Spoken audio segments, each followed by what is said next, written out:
Welcome to the Rare Faith Podcast, where the solution to every problem is only an idea away, and where the same activity with just a little more awareness always yields better results. Award-winning best-selling author Leslie Householder brings some of her best information to this inspiring series of life-changing episodes that you won't want to miss.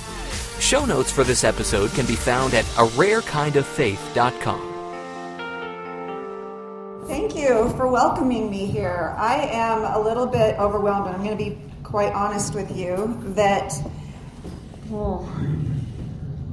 I am feeling overwhelmed because I have had nearly 6 months to prepare for today, what I want to share with you.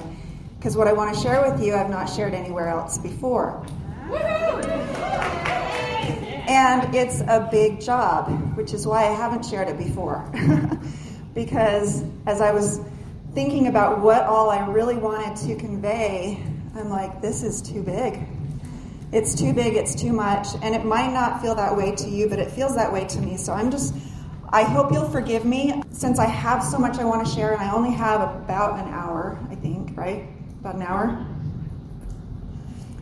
That's the goal here. I worked really hard to get everything really condensed and lined up, and I'm going to try to follow my notes, because then I'll get to the point without leaving you hanging, because I don't want to just tell all the stuff leading up to it and then run out of time. So I'm going to try to stick to my notes. I tend to veer off a lot, though. Anybody who has heard me speak before, I just kind of go off, and it's because some cool stuff comes to my mind, and I want to share it. So we'll see how this goes. I titled this presentation, Dare to Create, because I know what it's like to be afraid to do it. And I'll explain why. To begin, I'd like to just introduce myself. This is my family. Like she said, I have 7 children, ages 12 to 26 now, and I live in Arizona. What you see here is my dream. This was my dream before I got married. I wanted to just be a mom. I wanted to raise a family and live happily ever after. Why is that so complicated, But to explain why I'm here talking to you about dreaming, I need to back up a little bit. So this is my husband and I on our wedding day in Arizona in June. Oh, it was hot. In fact, this was our getaway car, and it was paid for, right? So this was our getaway car, and it was a little bit broken in some ways. The heater was stuck on.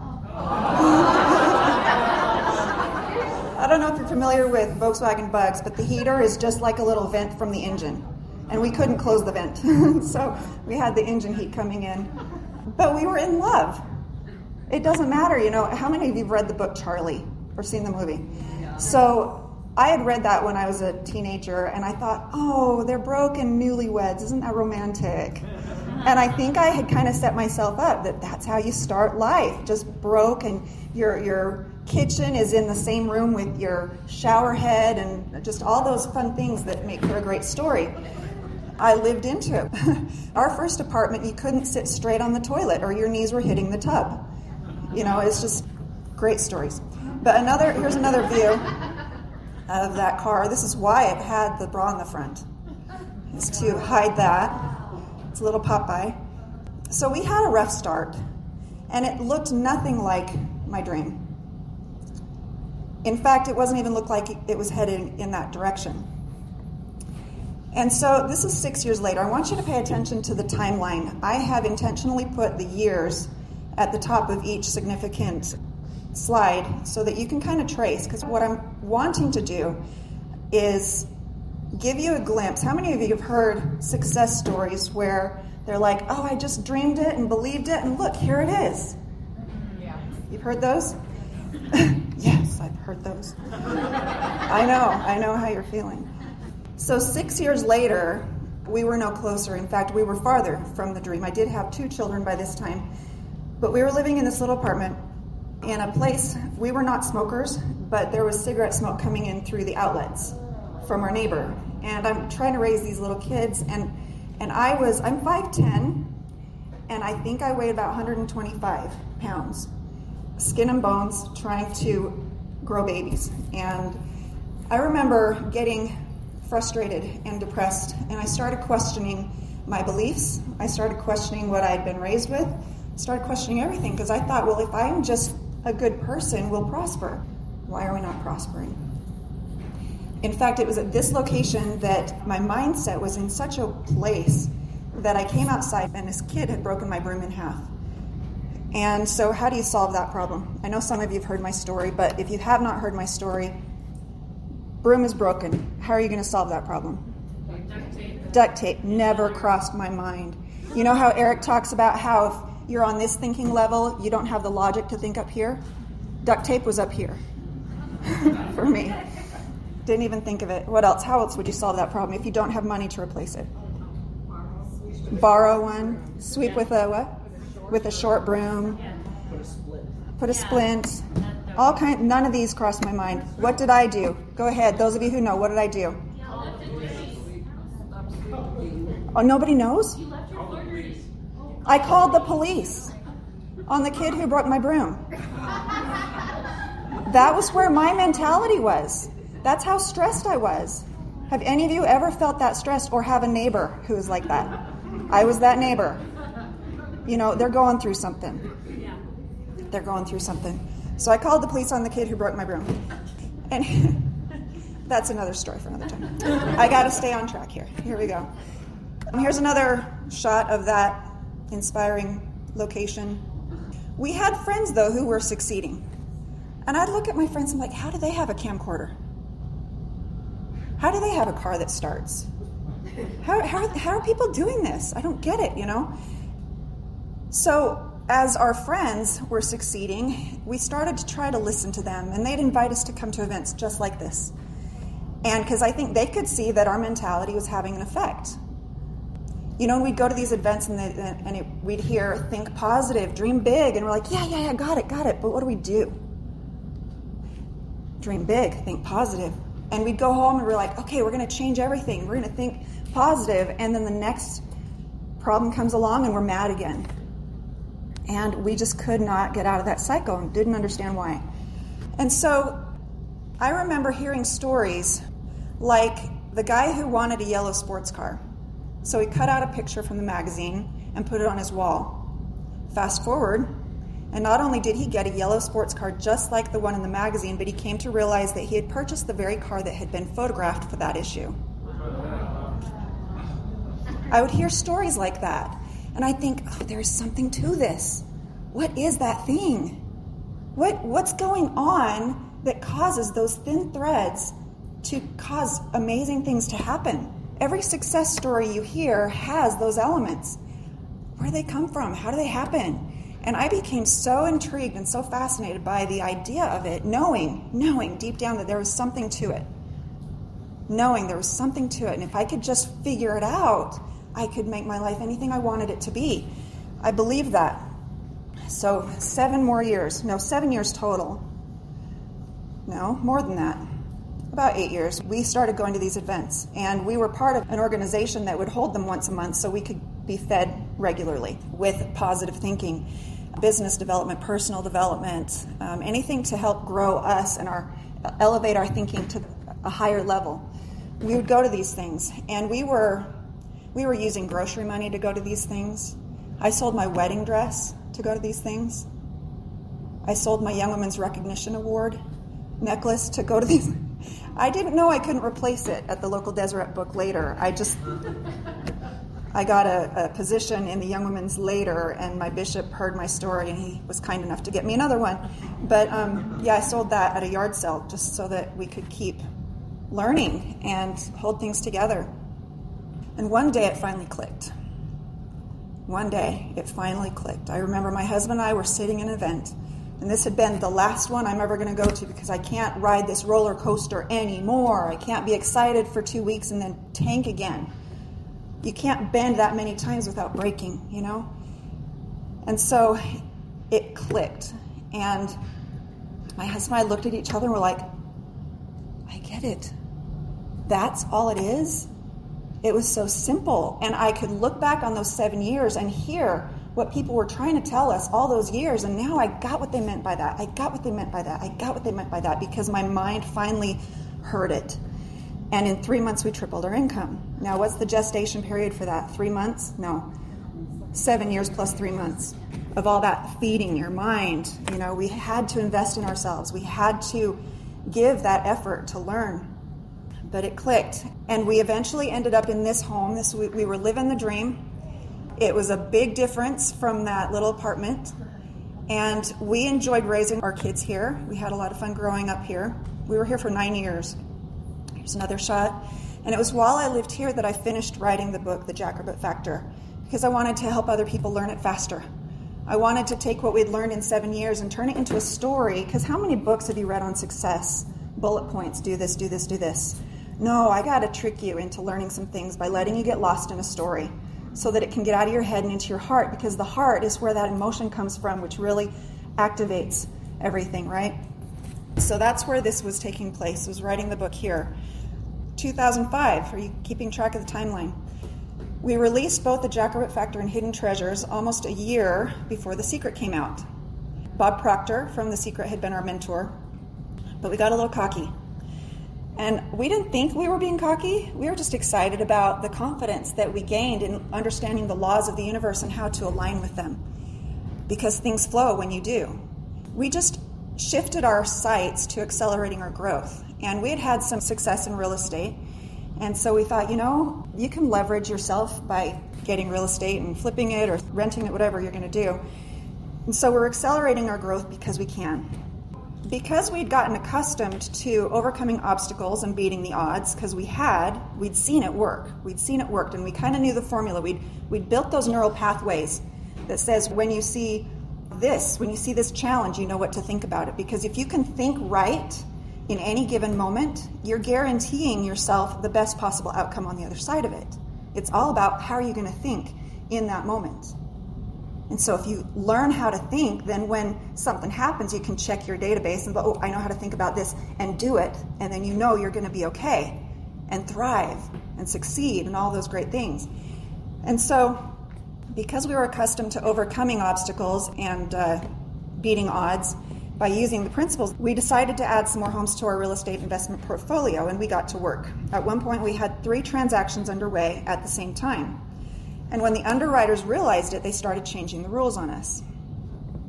Originally, they only needed to see X amount in the bank for closing costs and 3 months' worth of payments in reserve, and then that turned into twice that down, and 6 months in reserves, which eventually turned into 12 months in reserve, plus a letter stating that we weren't accruing more liabilities, even though they knew we were.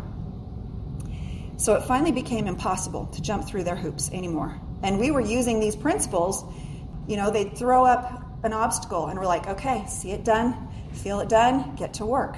See it done, feel it done, and get to work. And believe there's a way, believe there's a way. And we kept knocking out their obstacles that they would put in front of us. And finally, it got to the end of all that we could do. And you face that when you're trying to achieve a goal. A lot of times, if it's stretching you into a whole new world, you're going to be faced with the end of all you can do. And then what do? How do you think in that moment? That's where it matters most. And so as we hit that point, a simple thought came to my mind. I still saw it done. I still felt it done. And so what came next was inspiration, right? If you want to call it inspiration, we'll find out if you think it was inspiration. The thought was, we don't have to do everything they're asking. We don't have to jump through that hoop. All this would take is for one person in underwriting to have a change of heart. And so suddenly, it all seemed so simple, because it was going to be so much easier for us to envision one person's heart changing than to find another $20,000 to $40,000 seasoned, which means it's already been in your account for a year or two, whatever, to show that much money seasoned in our account by the next day with a viable explanation of where it came from. It was impossible. But I could imagine someone's heart being changed, right? So we let them know in our last response to them that we would not be providing them proof of the funds they were asking for. And that was that. And we let go. The next day, our loan officer called and said that they had one simple token request and it would be a done deal. There was no more mention of the large sum of money they'd wanted before, and it finally went through. That easy. Right here. Who knows what this is? At the top of the market. At the top of the market. And so that began a whole new chapter of our life. Napoleon Hill says that every adversity, every failure, every heartache carries with it the seed of an equal or greater benefit. And at first, I interpreted that to mean that our bad investments, which we were upside down in within a matter of months, that our bad investment could somehow turn into a positive investment. But that's not what we learned. We learned that the seed of equal or greater benefit is sometimes unrelated to the problem that you're in the middle of. What we learned through this process has become a seed of tremendous benefit, which we, looking back now, would not trade what we went through to learn what we've learned. The first half of this story, because I'm going to span 20 years before we're done here.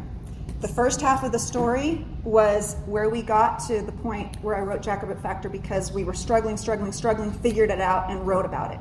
Okay, those first 10 years. Those first 10 years taught me how to believe. Taught me how to believe and achieve. The second 10 years taught me how not to fear. How do you learn not to fear unless you've got a lot of fear to work through? And what I've gained through that experience is plenty of opportunity to test the principles again and again and again in crises, and discover that the key factor, and I'm revealing something that is actually at the end of this presentation, but I'm thinking I better say it now in case we don't get that far. And that is all of the factors, all of the elements that go into a successful goal achieved. There's a number of them. There's a number of things that if I look back on my life at all the times where it worked, where this thinking, feeling thing worked, I can list 5 or 6 things that were present in my mentality where it worked. There were times where I did those 5 or 6 things and it didn't work. And I choose to attribute that to a gestation thing, because how you think when it doesn't work is your choice, and how you think determines whether you're going to stay in that creative mode. But of all those things, those 10 years of practicing living in tremendous fear and learning how to let go of it, with no visual or tangible evidence why I should not have to fear, like choosing to be at peace when there's no reason why you should be at peace. Those are some mental gymnastics that really, really work some muscles. But what I learned is that this goal achievement process is simpler than I thought. If I see it and I feel it and I choose not to fear, dependable. And so let me kind of break that down for you. The not fear piece is probably the most influential or critical part of the formula. And the cool thing is that it doesn't take a lot.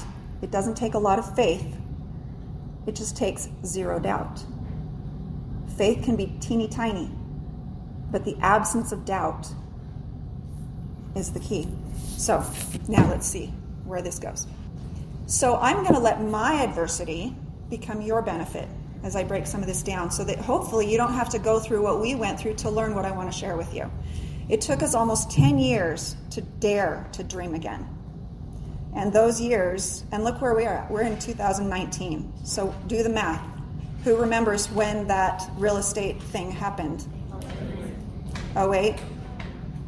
We bought them in 06. We actually bought them at the end of 06, beginning of 07. And it was mid-07 when we realized what we had done. And what's sad, and I think I missed it, is that I discovered that you can use these principles to achieve stupid goals. They work for smart goals and they work for stupid goals. And so don't go saying, oh, God made it happen. I believe, this is my belief, that the laws are in place, that God, being all-knowing, does all he can to teach us the laws, because the laws will carry out. The mechanism is in place. The mechanism is in place to get you what you need. And through God's wisdom, we learn how to align with it. But I'm not going to say, oh, God got me that loan. I'm not going to blame him.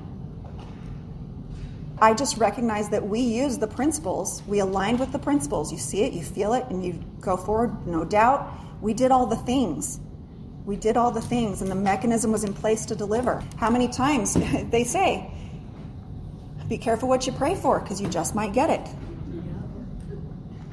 And so it's good news. It's good news. I think that we will gain greater happiness and fulfillment in selecting our goals with true principles in mind. If you're a believer in God, seek goals that would be in alignment with His will, because you can make it work for stupid goals. We learned that the hard way. But at the same time, if there is a God up there watching and guiding our lives, which I believe there is, He also knew the seed of equal or greater benefit that was going to be in that disaster, and He wasn't worried about us. As bad as it was, He knew what was going to come from it, and that it was good. And that it was good. And it is. So, like I said, it took us almost 10 years to dream again. Those years taught us some important and valuable lessons about using this rare kind of faith that causes the things to happen for achieving goals.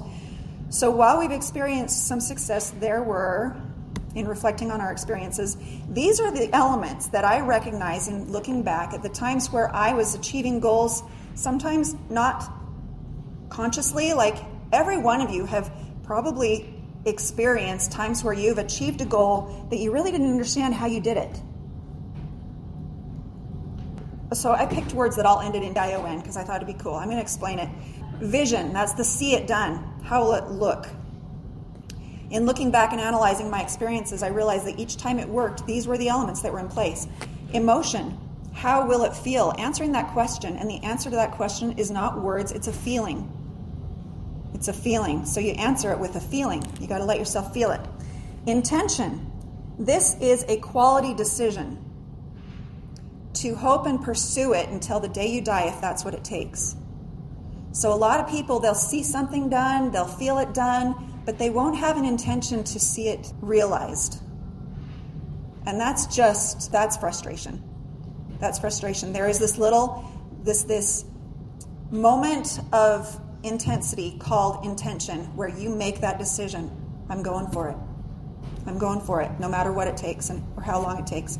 Conviction is a synonym for faith, which is a synonym for zero doubt. So this is my zero doubt shun word, TION word. There was remind me to get to it. It's too early to tell it to you now, but remind me when we're in 2018 to tell you about calm. Somebody remember. It's in my notes, so just in case that doesn't come out. Submission. Submission is the part where you've seen it, you feel it, you've intended it, you are choosing not to doubt, and that doubt sometimes just gets you, and you can't let go of it. You can't get it off of you. It's stuck. So here's what you do. You just declare it. I choose to believe. I choose to believe. You might not have control over the feeling in the moment because it's so overwhelming, but you can speak the words, I choose to believe, and that is the beginning of taking your power back. Submission is being ready to do your part, but being at peace with the idea that it might not happen. The whole reason, and I know that you may be thinking, oh, but you can't allow yourself that back door. Well, let me tell you what I learned during those 10 years after the recession. We were watching our funds diminish. We were watching our credit run out. We were watching all of our resources just evaporate. We were selling off all of our toys. We were getting rid of stuff, just trying to hold it together until we could turn things around. Because we'd seen success before, and we were just waiting for the gestation we were doing what we could to repeat what we'd done before.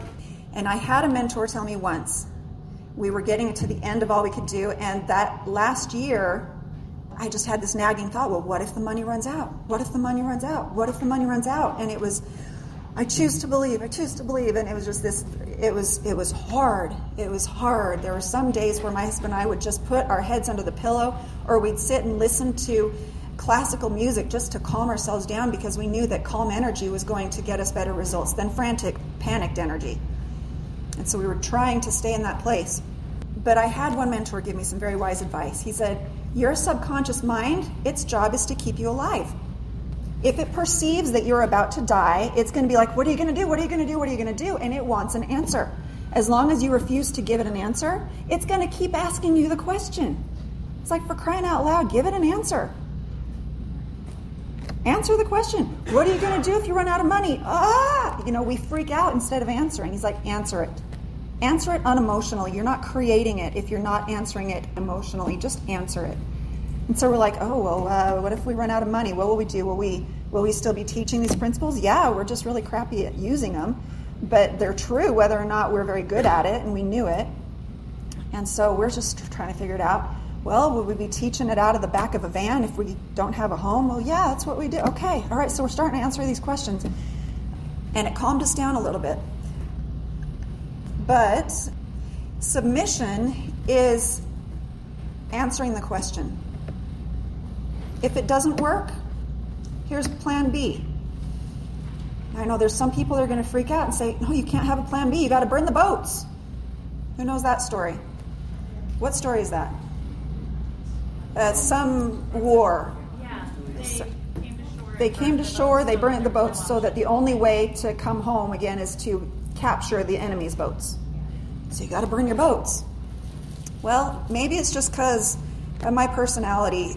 That way of operating on goals never inspires me. It just stresses me out. And I found out that goal achievement doesn't have to be stressful. If you're aligning with the principles, it can be simple and without all the drama. The whole point in setting a goal, seeing it done, feeling it done, intending it, and getting to work with that little piece of you that says it's okay if it doesn't happen, is for the purpose of staying calm, which keeps you in alignment. It's also for the purpose of making sure you're not the limiting factor in what's possible. Because I am more interested now than ever in what God thinks of the goals I choose. I would much rather get his wisdom.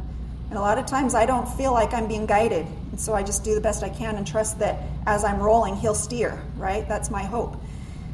But when I want something really bad and I feel like it's okay, but I'm not sure, I'll set the intention and I'll say, I'm going to do all I can, and Lord, it's okay if it doesn't happen, but I'm going to do my part so that at least if it doesn't happen, it wasn't my fault. I'm not going to be the limiting factor in here, and I will be at peace. So I got to hustle. Here we go. So between 2008, this is when we were holding things together, pulling rabbits out of the hat week to week, just trying to stay afloat. We had giant bills to pay with these real estate properties that weren't rented and weren't flipping. And I started to realize that as long as we focused on where we were going, as long as we kept the vision of where we were headed, what we could see in the future, then the storm raging around us only propelled us like a wave and a surfer. But what if I'm feeling this turbulence and I turn to it and I'm like, stop being so turbulent. What's going to happen to me? Right? You get caught up and tumble in it. Stay focused on where you're going, and the tube propels you. It really does. So we were focusing on where we were going until we did run out of everything. We had $200 about, approximately. The moment we feared was less than 2 weeks away, no paycheck in sight, and needing about $15,000 just to hold it together for another 2 weeks. And so here we are at 2009. It was our anniversary month. Who remembers what month? June of 2009. Who knows what this location is? Anyone? Macaroni Grill in Arizona. And we had not allowed ourselves to go out to eat for a year because, that's frivolous when you're drowning, right? And I'm like, honey, we were so weary. We were so tired. Our relationship was so strained. And I said, could we just go out to dinner for our anniversary and pretend like everything's okay for 2 hours? Could we just do that? And he's like, what the heck? It's like, how much worse could it get? Let's go eat. And so we went with the intention of pretending like everything was okay for 2 hours. We had no idea how we were going to get through the week. We had no idea how we were going to get through the month or the year. But we asked ourselves, do you think we'll have it figured out in 10 years? Oh, sure, we'll have it figured out in 10 years. Then let's talk about that. That's what we're going to talk about. What are we doing in 10 years? How old are our kids? What are they going to be doing? What do you picture? And we built an image of what 2019 would look like. And we got into it. We were feeling it. We were enjoying it. And we knew that we were creating because we'd seen it. We'd had experience with it, and we knew what we were doing. And so it wasn't creating it and then I wonder if that did anything. No, you do it and you know. You choose to know that you just did something. So dinner's over. You know, we'd been sketching things out on the macaroni grill, white butcher paper that they cover their tables with. They give you crayons.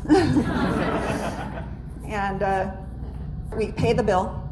I found that receipt a couple weeks ago. Found the receipt.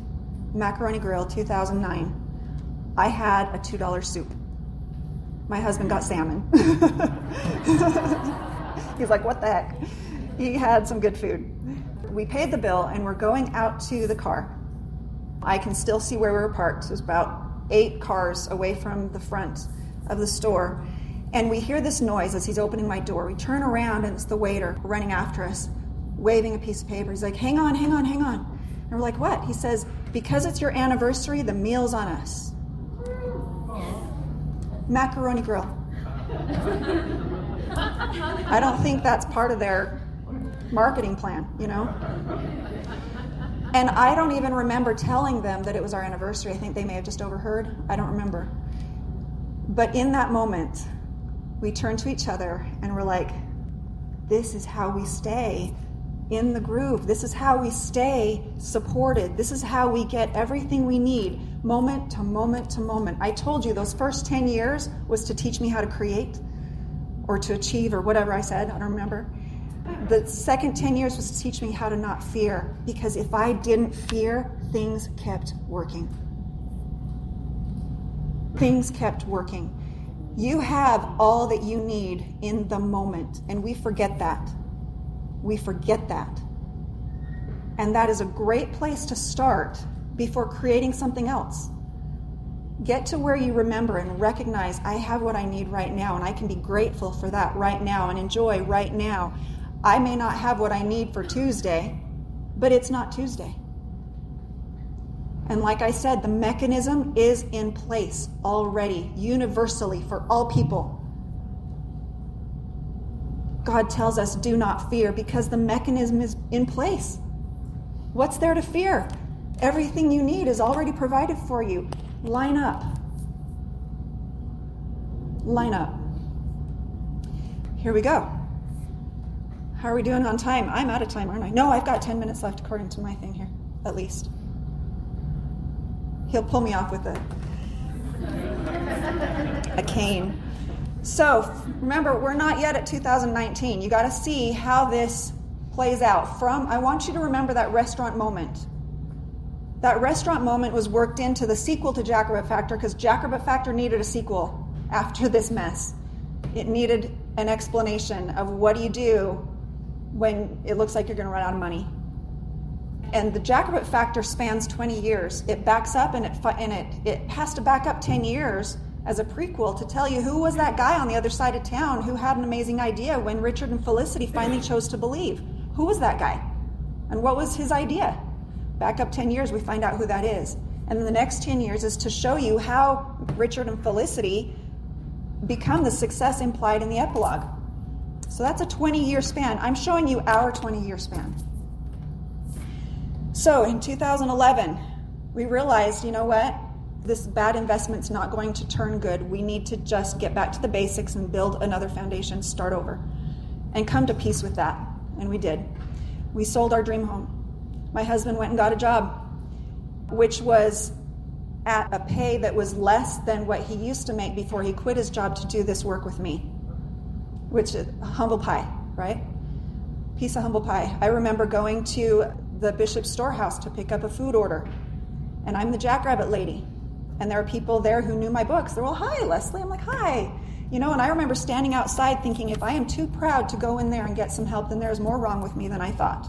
and this is good for me. This is good for me. I went twice, and after that, I said, honey, I think you should take a turn. He says, that's the least I should do. He went, came back, he's like, that's the last time we ever go do that. We can create. So that's what he needed to wake up and kick in. So I stepped away from our business.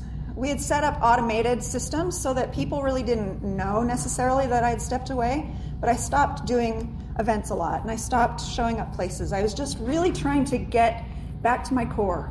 What do I believe? What do I know? What do I want? What do I need to fix? What ladder do I want to climb? Because what we found was it was leaning on the wrong ladder. And we wanted to get grounded again. We wanted to focus on our family and get it right. We got real strict with our budget. And we wanted to build a strong foundation so that we wouldn't ever find ourselves in that situation again.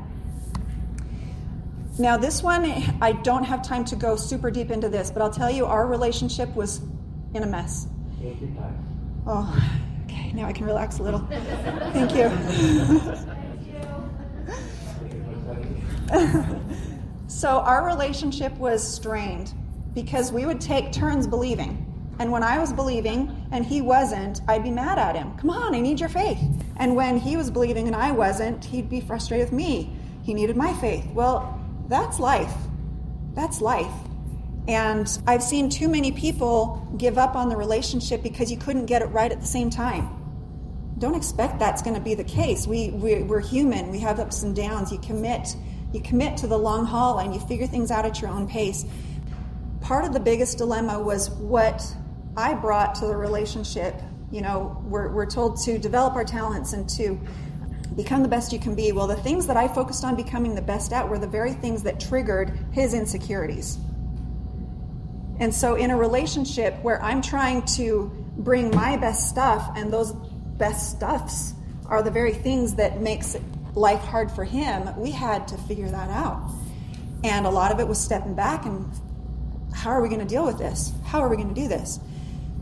And so it was in 2015, I detached. Interestingly enough, the picture I chose for that is this couple holding hands, because to detach in my mind means I let go of my need for him to do it or be any different. I decided, I think everyone is eventually going to come to an understanding of these principles. Whether in this life or in the next, I don't know. I think these are principles that we learn piece by piece and we gather and we gain to learn how to become the best we can be and to do amazing things. And so I think it's inevitable that anybody who wants to learn how this works is eventually going to. And my husband wants to and has had experience with it and has had success with it. But the recession really beat him up. Really beat him up. And I really beat him up. And when I decided to let go of my need for him to change, I decided, it's okay if we don't set goals anymore. The marriage is more important. It's okay if we don't achieve anything else. The marriage is more important. It's okay if we lose everything. We've been there, and we're okay. We lived. We're still here, The marriage is what mattered. And so I thought, he's going to figure it out eventually if it's important to him, if it matters. But I may not see it happen in our lifetime. And I decided I was okay with that. Which wasn't as easy as I just made it sound.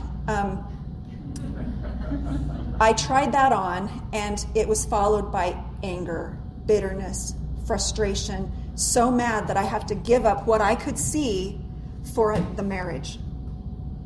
That made me angry. It made me angry.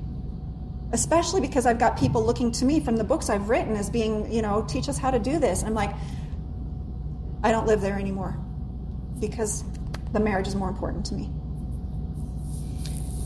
And I let go, and I was angry, and I thought, well, I guess my life doesn't matter here. And I let myself live with that bitterness for a while, but I then had a little shift. And it said, you're right, your life doesn't matter here. And I was reminded of no greater love hath a man than he laid down his life for his brother. That my husband mattered that much. even though I was angry, it mattered. And I decided I will give up everything for this. And I didn't do it to make anything happen. I didn't do it to change him. I remember thinking, you mean I just get to love him? It's not attached to what we achieve. It's not attached to what he accomplishes. It's not attached to how he thinks. None of it. I just get to love him. It took a few days or weeks, I can't remember how long, but I finally came to this place of, wow, this is a cool place to be. We just get to love each other. I don't have to wait for anything. And dang it, if he didn't start to change. I ended up writing a big, long blog post on my site called The Hardest Thing I've Ever Tried to Write, to explain this mental transmutation I went through. But what happened is, as I detached from his outcome, and I cleaved to him instead of an outcome, he felt free to figure things out at his own pace, and it wasn't because he was trying to please me. He just got to figure things out. And so in 2015, he started to become happy and confident again. This is the happiest I'd seen him since the recession. In fact, I started to worry that his accelerating ambition would make me feel bad about myself. That I wasn't enthusiastic about goal achievement anymore. But yeah, he took up cycling. He lost all the weight that he'd picked up during the recession. And he started dreaming. He started setting goals. And I'm like, who are you? You know? And for sake of time, I'm going to skip ahead. The next year, I was on my Facebook in our neighborhood group, and I saw someone post this. Now remember, this is all tied back to that restaurant moment. We pictured ourselves being and doing certain things in 2019, and everything that I'm showing you between then and up to 2018-19 are part of what issued forth out of that decision, that daydreaming, that dream building session. So in 2016, I see someone posted, I ate too many lemon bars, I'm looking for a walking buddy. So I responded. She was a woman from our church, and I got to know her, and we started walking every morning. And we walked for a year, and I didn't tell her what I do. It wasn't part of the conversation, because remember, I'm laying low. I'm like, I'm not sure I'm ready to get back to that. And after about a year, we're walking and something happens and she quotes me. I'm like, and I said, you just quoted me. She goes, I did? And I said, yeah. I said, do you know what I do? She goes, yeah, I'm sorry. And I said, well, how'd you know? And she said that she was with a friend and was telling her friend about how many redheaded friends she has. She says, I have an unusual number of redheaded friends. And she goes, oh, really? Like how many? She's like, what, is it 18? 18. Oh, yeah, well, name them. So she names a friend, then she names Leslie Householder, and the girl says, well, you mean the author? And she was like, no, I don't think so. She's just a stay-at-home mom. And she's like, well, there's not very many people named Leslie Householder. That's not a common name. She's like, you're right, it's not. So she goes to Google me, and she starts Leslie H, and it populates with my name. And she's like, well, there's my friend. And her friend was just busting. Only you would walk with someone for a year and not know. You must have been doing all the talking. She probably was. Anyway, we became really, really good friends. And I didn't know everything about her either. And I'm going to share some things with you about her, because she played a significant role in where we're going to be in 2019. 2017. I decided in January that my word for the year would be praise. I wanted to just live in gratitude for the year. I thought that's a good foundational thing to build on. We'll just start with gratitude to heal and to get back. One of my favorite quotes, M. Catherine Thomas says, if you wish to feel the most penetrating power, try the experiment of giving thanks in the moment of disappointment, of tragedy, of the specter of ruin. When you are able to, oh, and by the way, you don't need to copy these down. I'm going to point you to where all my quotes are. I'm going to share more quotes with you, and I'll tell you where you can get them all. so you don't have to frantically write. When you are able to do it consistently, you will feel as though you have discovered and united with the mystery of life. And I'd had enough taste with it to know that gratitude is a good place to be. So that was what my word of the year was going to be. Notice the date, January 5th. Okay? January 13th. What is that? 8 days later. My husband comes home at 10 in the morning. I'm like, what are you doing here? He had been let go from his job, and he had had job losses before, and I'd seen him go through job losses before back in the old days, first 10 years. And it was always fear, frustration, whatever. But we had learned some things. Now we're in 2017. From 2009, that's a good 8 years of experience dealing with fear and choosing gratitude and choosing not to fear, all those things that we'd been exercised through. So he says, honey, I've got some great news. And I said, really, what's that? He said, we have an amazing opportunity. And I said, really? And I kind of felt it. I'm like, oh, here we go. We had been solo before. We'd done just our own business before, so we knew we could, just we weren't sure we were ready for that kind of work yet. So he expressed gratitude. He chose excitement. This is not how he would have responded had he not began to find his own feet when I detached, when I let go. So he chose excitement, and we started to think about, okay, what are we going to do? What are we going to do? What are we going to build? And he started brainstorming, and we did it with excitement. We did it with excitement. We refused to fear. 30 minutes, he gets a phone call. In 30 minutes, he gets a phone call. And it turns into a job that lets him work 3 times a week from home, that's better pay. We got severance because he had been let go, so we had severance plus this better job.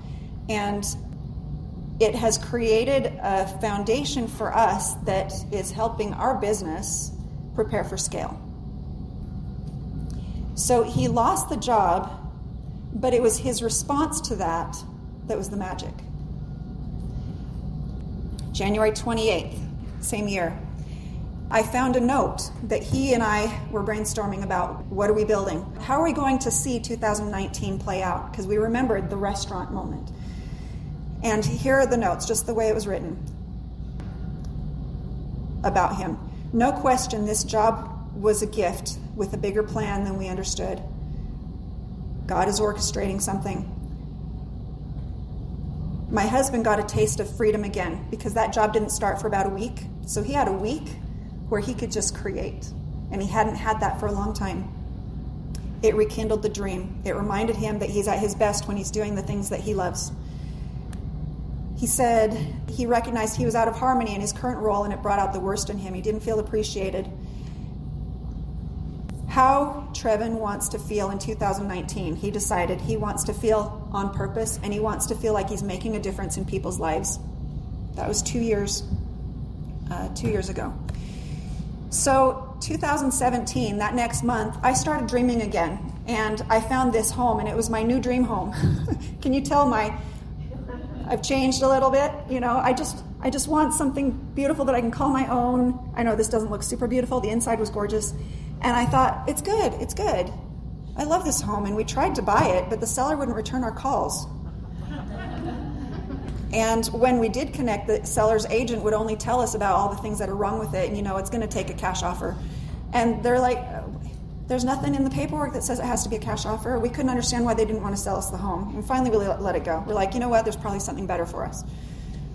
Because we'd been renting ever since we sold our home. I'm not going to read this to you. But in October of 2017, I decided to finally put some detail on my dream. You see how this process that Eric is teaching you is a process. You hear the stories, I did this and this happened. It's because there's just not usually time to tell you how it all breaks down. Is this helpful to see how these things kind of break down? I got serious about adding detail. And after I did that, and I was feeling it, I had a new thought.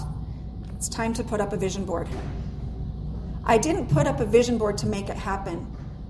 I put up a vision board because in deciding what I wanted to happen, that was what I felt like was next to do. I had a vision board before that I ripped off the wall a few years prior because I put it up because I was told I should, but every time I saw it, it was just a reminder of what I don't have, and I got mad and I threw it down. And this little thought says, it's time, put it back up. So I put it up November of 17. January of 18, I decided to focus on one piece of it, which was to double our business revenue that year. I hadn't dared do something because I knew that would come with a stretch. I knew that would stretch me and test me, and I wasn't sure I was ready. But by January of 18, I was ready. So there were a lot of things on the board, but that's the one I focused on. 2018, I made a quality decision, and this is another quote that I'll point you to. Until one is committed, there is hesitancy, the chance to draw back, always ineffectiveness. Concerning all acts of initiative and creation, there is one elementary truth, the ignorance of which kills countless ideas and splendid plans, that the moment one definitely commits oneself, then providence moves too. Now, January 2018, I finally dare to initiate and have intention on something definite, measurable, and I'm putting this to the test. We didn't need to double our income. I don't set money goals anymore. I don't set money goals anymore except for a certain case, and I'll tell you what that is. I used to set money goals because I needed money. But I found that I would set a money goal and I could achieve just about every money goal we set, but it would also come with these medical bills and car repairs that I didn't plan for. And it taught me that it's not the money. It's not about the money. You got to see what the money's for. See that. Feel that. Because you find out that what you need may not take the money you think it takes. And I'm going to illustrate that. It continues. All sorts of things occur to help one that would never otherwise have occurred. A whole stream of events issues from the decision, raising in one's favor all manner of unforeseen incidents and meetings and material assistance which no man could have dreamt would have come his way. I have learned a deep respect for one of Goethe's couplets. I had to look up how to pronounce that. Goethe, would you have thought?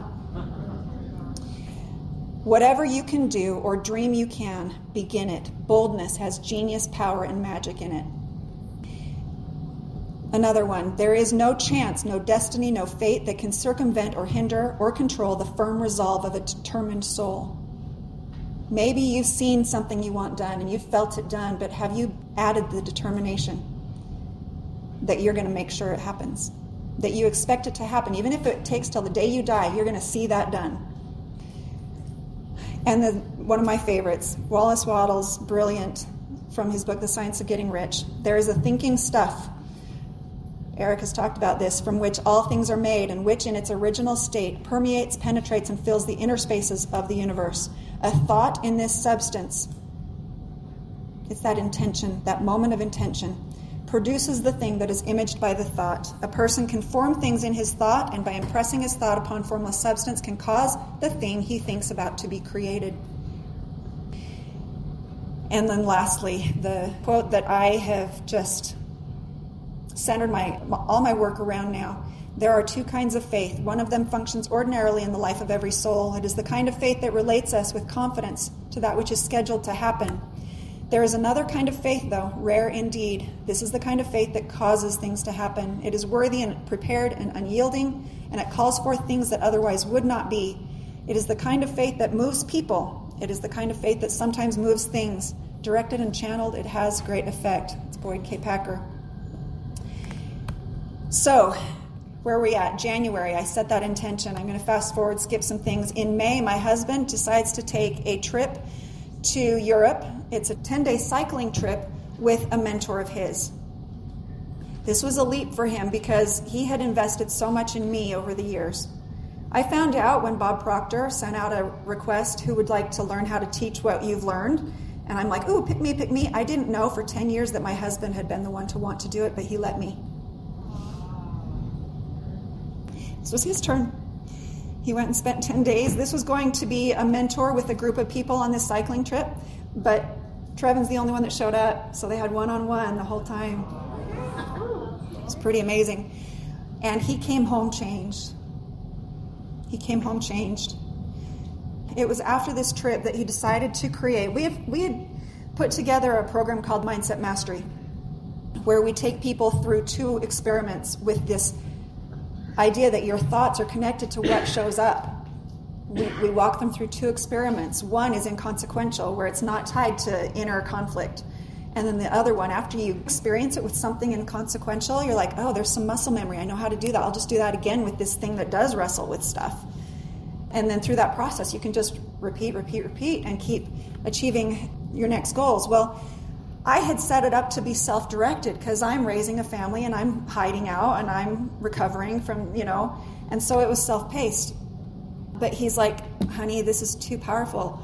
I want to create a system where we can take people through it in groups online from wherever they are in the world with an expert guide, lesson by lesson. And it's not just lessons on what to do, but here's your assignment, go do it. And we come back and report. Here's what I did with that experiment. So it's an amazing program, and I haven't had it in me to do it. This is my husband's passion. And it emerged after I let go, after he found his feet again, and after he invested in himself. Don't be afraid to invest in yourself. After he invested in himself to get his thoughts right, where he could come home and live out his passion. So May, that's May. August gets crazy. August 10th, how many of you have read Portal to Genius? Do you remember when they thought maybe it's time we could get our house in Andover? They had a dream home, and they bought it sight unseen. Remember? And then they go exploring it, and they find things that were just like, wow, that's there too, I didn't know. That happened to us. We bought our home in August of 2018. This is a home that was 20 minutes closer to where we wanted to be than that little one that I was excited about the year before. And when it came up on the market, it wasn't even on the market, it was a FSBO. And I saw it on Zillow, and I'm like, honey, look at this one. It's like right across the street from our kids' school, which we thought was too expensive to live in. We were already resigned to having to live a half hour out of town with the way the market was going, and with our comfort level on risk, right, which has changed. And it was a reasonable price, and it was right across from their school, but it was under contract. And he says, well, it'll either fall out of contract or we'll find something better. Next morning, it fell out of contract. And it said, and there will be an open house tonight. And I'm like, you don't need to do an open house. And we just gave him a full price offer right there without going through it. I'm like, we are living Portal to Genius. We're living it out. I wrote it 10 years ago, and we're living it. So we moved in, and we go exploring. We hoped for a 4-bedroom office. I kind of wanted a place where there would be a full bath on the main floor in case we had to have someone come live with us in their old age or something. But it was only a half bath, and this would be the office. And so we'll make it work. It's good enough. We're excited about it. We're happy. And we get in there, and no, it's a full bath on the main floor. And we just went down a list of about 6 or 8 things that we had always hoped for but didn't think we could ever get again. But we just let go of that and set the intention. And anyway, it was like this house was meant for us. We even found out it was the builder my husband always wanted to get a house from. We didn't know it was that builder until we were already moved in. Little things. Tender Mercies, August 10th. I think that was a Friday. August 13th. So this is my friend that I would walk with. This is Carrie. August 13th. By this time, fast forward 2 years, she's gone through my Mindset Mastery course, and she is on fire with this work. And she tells me, Leslie, God told me to come work for you. And I'm like, I have no idea how that looks. I can't afford anybody right now. We're just still building. And she said, it's my calling. And her husband felt it too. And so she quit her job the same weekend we bought that house. She worked at a university. She gave up a good income. And I asked her, I'm like, Carrie, I'm thinking about revealing this. What can I say? What can I tell the group? And she said that she said, ever since coming to work for you, We have been blessed in other areas so abundantly. She says, I'm operating on God's economy. And I want to tell you a little bit about her. She's got her bachelor's in psychology. I want you to tell me what you think this asset to our work would cost. She was the director of training, leadership development, and strategic planning at Disney. She was a sales trainer for MCI, Siemens, and Level 3. She did project management certification. She ran camera for Marianne Williamson for 4 years. She has an MBA in global markets. She was a prayer center supervisor. She was a Bible teacher for women's halfway houses at 3 locations. She owned a growth coach franchise for business owners and C-suite executives. She was a senior project manager for the city of Detroit for the 2006 Super Bowl. She was a church project manager, university business development representative, supervisor over 45 department leaders and nearly 400 volunteers, university director for workforce development, launched a professional development company specialized in preparing teams for expansion. She got her doctorate in industrial organizational psychology, and she was a professional clown.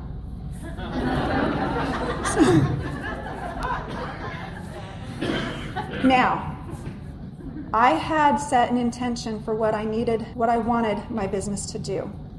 I couldn't do it alone, and I wouldn't have thought to hire someone of that caliber. It was beyond what I could have thought at this point.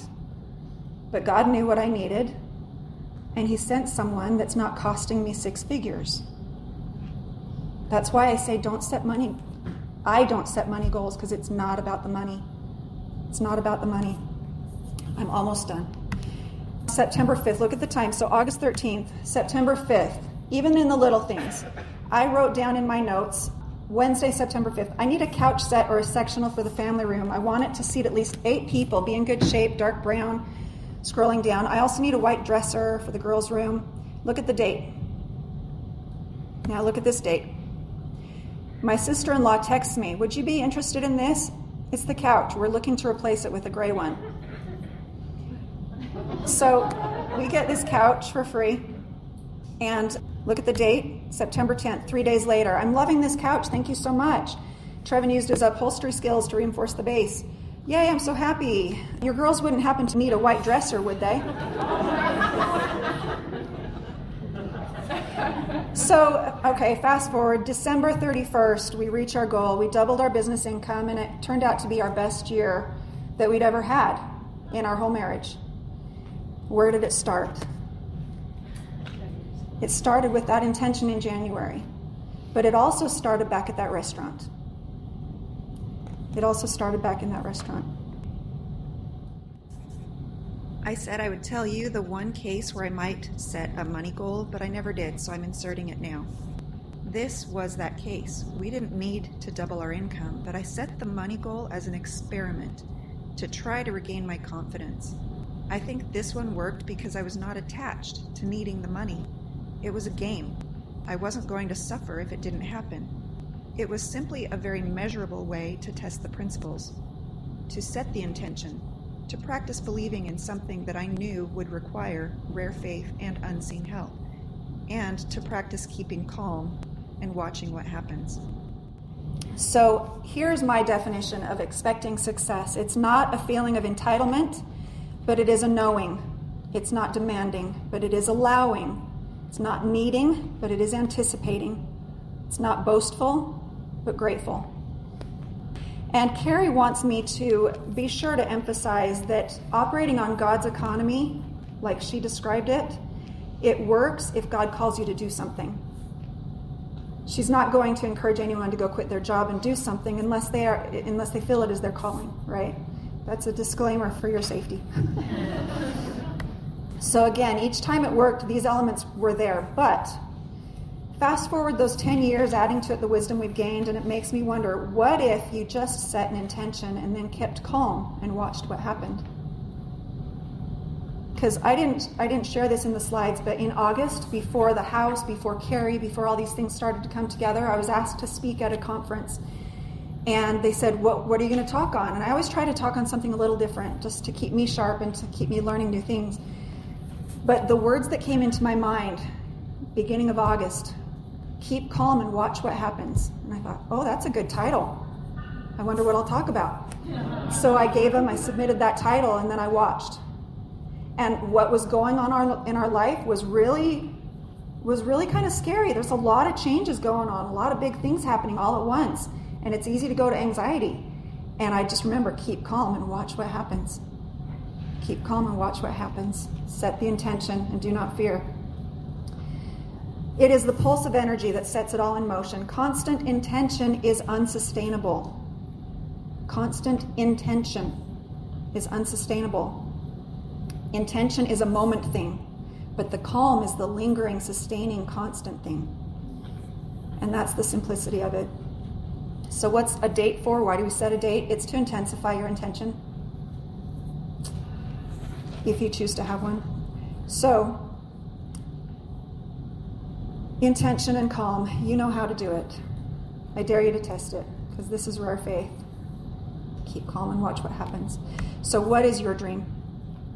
What seeds are you going to plant today? And I encourage you to dare to dream, dare to create.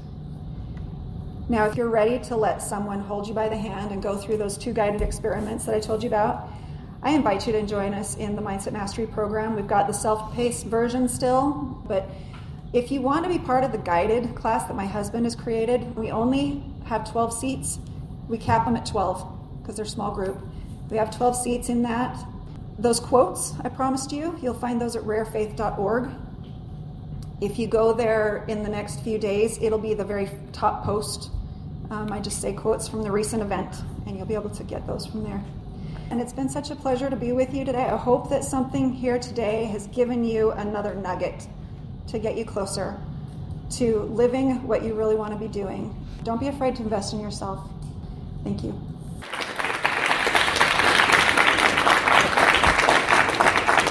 So something that she doesn't know that I want to tell her right now is we've been doing Master Creator for about 5 years now. This is our 13th Master Creator event. The original Master Creator was based on her book. Wow. And so I wanted to let her know that everyone here is here because of you. Oh, thank you. Everything that you see here actually was an offshoot of Master Creator. And so literally everything here can go back to the Jackrabbit Factor. And what's interesting is some of my mentors that actually taught us how to do presentations, they also say the Jackrabbit Factor was their inspiration. And their mentors say that the Jackrabbit Factor was their inspiration. And so I think this is like 3rd or 4th generational mentor. We have what we call our mentor line of influence. And I think it goes back by at least 4, maybe even 5 generations that say that they got started because of the Jackrabbit Factor. I have to say it blows my mind though, because I feel like I'm really bad at it. I'm bad at this whole creator thing. And I'm telling you honestly, because how many times did I set a goal, write an intention, make my list, and it didn't happen? But you keep doing it enough, and all you need is that one little story that will feed the next story, that feeds the next story. And so this is just a testament to me that you don't have to be awesome at it. You just do your little thing, and it makes a difference. Thank you so much. Big round of applause!